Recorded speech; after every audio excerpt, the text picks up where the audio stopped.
Live from Fox 5, welcome to the News Block.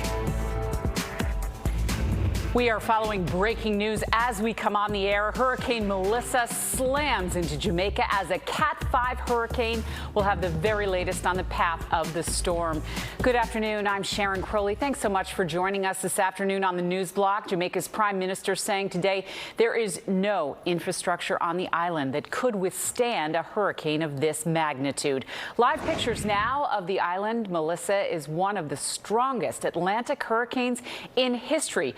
With wind of 185 miles per hour, it made landfall on the southwest coast of the island about 1 o'clock this afternoon, causing flooding, landslides, and extensive power outages. Let's bring in right now meteorologist Audrey Puente for the very latest on the path of Melissa. Audrey. Good afternoon, Sharon. We've been watching this since actually over the weekend, and now all day today we've been watching it make its approach towards Jamaica. And of course, as you mentioned, the landfall was earlier today. We're taking a look at the satellite imagery right here. I'm going to give you on a closer shot here, and we can see the center or the eye of the storm is now moving just south of Montego Bay. And as of the last advisory, which have been coming hourly, it's about 15 miles southeast of Montego Bay. So the landfall was at 1 o'clock our time, knock off an hour to 12 o'clock local time in Jamaica. It made landfall near New Hope, Jamaica, which is on the southwestern coastline of the island there. The winds at the time were at 185 miles per hour, which made it a Category 5 storm. But in the higher elevations, they did record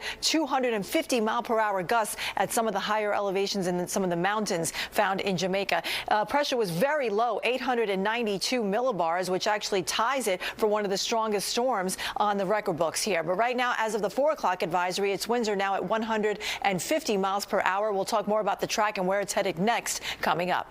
Sharon? Audrey, thank you so much. Well, the scale of destruction could take some time to be fully understood, and the recovery could take years. Fox 5's Linda Schmidt is in the newsroom now with what we know so far. Linda. Yeah, hi there, Sharon. It is not looking good. That Cat 5 storm is battering parts of Jamaica. Now, one of our colleagues here at Fox 5, she has some family in Mandeville, and they are trapped in their hotel. Take a look at this video here. This is video that they took from their hotel room, and you can barely see anything beyond those trees, but the wind is whipping. Hurricane Melissa's winds reaching 185 miles per hour, as Audrey was just telling us about. Some experts calling Melissa, quote, a beast of a storm. Bridges are submerged on some parts of the island already. Massive power failure in other parts of the island. The hurricane predicted to cause catastrophic flooding and landslides. Now, officials in Jamaica say that despite mandatory evacuation orders, they are concerned that not enough people moved to shelters approved by the government. The video that you're looking at right here, though, are tourists who are packed into shelters. 1.5 million people who may be impacted is an estimate on the people within the storm's path who may be impacted. That's number. If you look at the entire population of Jamaica, it's going to feel an impact. This is a massive, massive storm.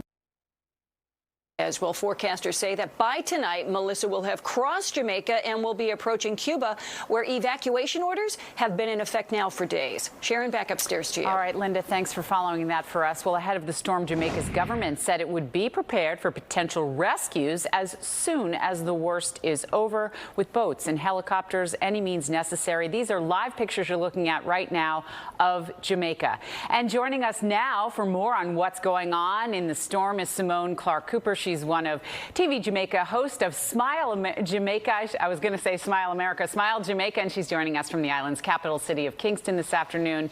Thank you so much for joining us, Simone. Tell us what's going on right now and what are you hearing? Yeah, hi, Sharon. Thank you for having me. I sit listening to your reports, and it feels surreal to me that you guys are talking about my island home.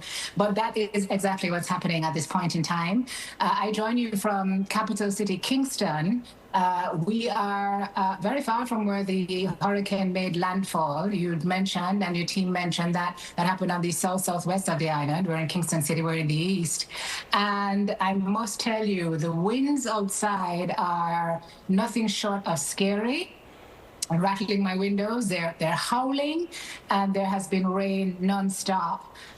It picked up in the last maybe 2 hours or so, having started the wind, that is, at about 2 o'clock this morning. We were experiencing squalls, so on and off, on and off. Showers from about 5 o'clock yesterday afternoon, and those were constant, although not torrential. I don't know if you can hear in my background, because I can hear the wind almost as if it's in the room with me outside, but it really is very scary stuff that's happening in Kingston. And so if this is what we are experiencing in the capital, which is so many miles away from where the hurricane has made landfall, I can only imagine what my fellow countrymen are experiencing in the southwest of Jamaica. The images are harrowing to look at. It is hard to see the parishes hardest hit. Some of those who are barely touched by Hurricane Barry last year and faced disaster. It's difficult to look at roads that have now become rivers, homes that have lost roofs, hospitals, parts of roofs are gone, trees down, light poles down, houses submerged. It's bad. It's not looking good. It's going to take a while for us to recover. I have no hope that we can, because we are a resilient nation, but it's tough times here, Sharon, in truth. So, Simone, tell us this. I heard, I listened to the news conference out of Jamaica today, just a few hours ago, and officials there had been urging people to get in one of 800 shelters, and yet people who live in Jamaica are pretty used to having a hurricane every year, and a lot of people prefer to stay in their homes, right? So do you think people took shelter and heeded the warnings? Yeah, not really every year, but we're experienced enough in hurricane lingo, Sharon, to know what this rodeo looks like. And every single time we have a hurricane, we experience the same issues of folks who just opt not to heed the warning of mandatory evacuations. We have folks in low-lying, flood-prone areas. We have folks along the bay who've been told, do not stay here, because when the storm surges, as the Prime Minister said earlier today, we've been seeing 16 and 17-foot surges, which is unprecedented, yet people will not listen. But there's hope, as at last night in those shelters, we had about 1,700 people. At this morning's press conference, we were told that about 6,000 people were in the shelters. So we have some folks who eventually listened and made the move to save life, because trying to protect your property will do you no good if you have no life. All right, unfortunately, well, stay safe. Some folks did not listen and opted to stay. I don't know how they're going to fare in this hurricane. I'm glad you listened, Simone. Clark Cooper, the host of Television Jamaica's Smile Jamaica, thank you so much for joining us, and we'll check back in with you as the evening progresses. We appreciate it. Sure. Thank you very much for checking in. All right, sounds good. All right, in other news, the ceasefire agreement between Israel and Gaza is facing a major test today as Israel orders powerful strikes on Gaza. That comes after Israeli officials say Hamas fired on its forces in southern Gaza and returned partial remains of a hostage that ended up belonging to a captive whose body had already been recovered by the IDF. Israel says it's a clear violation of the ceasefire.